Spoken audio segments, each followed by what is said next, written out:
தீபாவளி பண்டிகை நெருங்கி வரும் நிலையில் சிவகாசி சுற்றுவட்டாரத்தில் பட்டாசு உற்பத்தி தீவிரமடைந்து உள்ளது.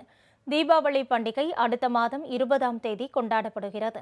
இதையொட்டி சிவகாசி சுற்றுவட்டாரத்தில் உள்ள பட்டாசு ஆலைகளில் வெடி தயாரிப்பு பணிகள் மும்முரமாக நடைபெற்று வருகிறது. இந்த ஆண்டு சிறுவர் சிறுமியரை மிகவும் கவரும் வகையிலான புதிய ரக பட்டாசுகள் அறிமுகப்படுத்தப்பட்டு உள்ளன. தர்பூசணி, பீஸா, பிஸ்கட் வடிவங்களில் பட்டாசுகள் தயாரிக்கப்படுகின்றன.